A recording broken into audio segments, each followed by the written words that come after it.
Nung Oo nga, nag-umpisa po saka nga kami, ang tanong ko sa'yo, saka kumuha ng pera. Mr. Chair, meron naman pong income si St. Timothy po.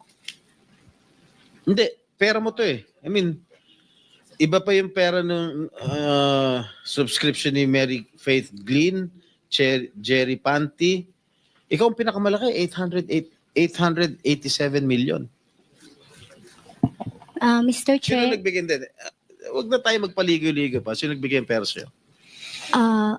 nakakahiya man pong aminin, pero meron po akong hiniram na halaga sa tito ko po nung nagsisimula pa lang po ako na Oh, nagtayo po. Magkano hinira mo sa tito mo? Noong una po ay nasa 7.7 million lang po. Oh, o paano umabot ng 887 million?